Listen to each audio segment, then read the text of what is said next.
Le triangle des Bermudes, la fin d'un mythe moderne. Depuis la seconde moitié du XXe siècle, une zone géographique de l'océan Atlantique occidental captive l'imaginaire collectif. Délimitée par la Floride, l'archipel des Bermudes et Porto Rico, cette région d'environ 1,3 million de kilomètres carrés porte un nom évocateur, le triangle des Bermudes. Pendant des décennies, des livres sensationnalistes et des émissions de télévision ont entretenu l'idée que ce secteur serait le théâtre de phénomènes paranormaux. Défaillances instrumentales, portes spatio-temporelles, attaques d'ovnis ou vestiges technologiques d'une Atlantide engloutie. Pourtant, lorsqu'on confronte ces récits à la méthode scientifique et aux données historiques, le mystère s'évapore. La fabrique d'une légende médiatique. L'acte fondateur du mythe moderne remonte au 5 décembre 1945 avec la disparition du vol 19, une escadrille de 5 bombardiers américains lors d'un entraînement. L'événement frappe les esprits, mais c'est en 1964 que l'écrivain Vincent Gaddis forge l'expression « Triangle des Bermudes » dans un magazine populaire. Le phénomène atteint son apogée en 1975 avec le livre best-seller de Charles Berlitz, vendu à plus de 20 millions d'exemplaires. Cependant, dès 1975, le chercheur et bibliothécaire Larry Kusch mène une enquête rigoureuse en reprenant les rapports officiels. Ses conclusions sont sans appel. Les auteurs de la légende ont systématiquement omis les tempêtes majeures, exagéré les témoignages et parfois inventé des navires de toutes pièces. Plusieurs disparitions mystérieuses par temps calme s'étaient en réalité produites au milieu de tempêtes dantesques ou même dans d'autres océans. Le verdict irréfutable des statistiques. Si cette zone représentait un danger anormal, les compagnies d'assurance en porteraient la trace. Or, la Lloyd's of London, plus grand marché d'assurance maritime au monde, étudie le risque océanique depuis plus de 3 siècles. Sa position n'a jamais varié. Le taux de sinistralité dans le triangle des Bermudes n'est pas plus élevé que dans n'importe quelle autre zone maritime du globe à trafic équivalent. Aucune surprime d'assurance n'est appliquée aux navires qui le traversent.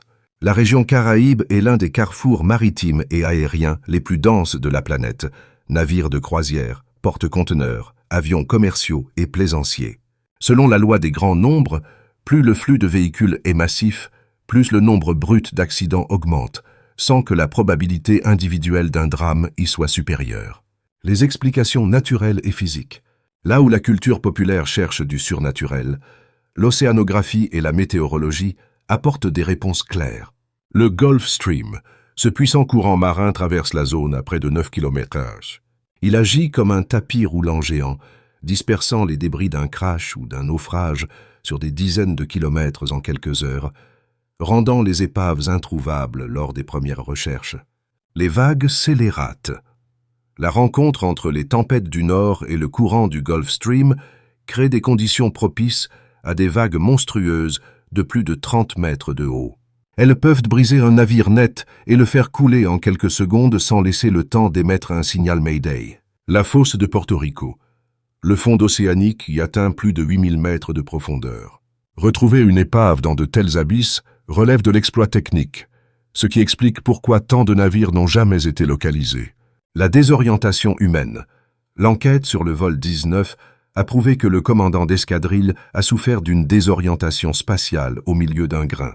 Convaincu à tort de sa position, il a guidé ses hommes vers le large jusqu'à épuisement complet du carburant. Le rôle du biais de confirmation. La persistance du mythe repose sur un mécanisme psychologique bien connu, le biais de confirmation. Pourquoi croit-on encore au triangle des Bermudes? C'est le biais de confirmation. On retient chaque drame, mais on oublie les millions de traversées réussies. Pour les scientifiques et les gardes-côtes, le mystère n'existe pas. Chaque année, des milliers de bateaux et d'avions traversent la zone sans le moindre problème. Le triangle des Bermudes n'est pas une anomalie de la nature, c'est simplement le triomphe d'une légende captivante sur la réalité des faits. Prêt à percer les plus grands secrets du monde? Abonne-toi et active la cloche pour ne rater aucune de nos prochaines découvertes.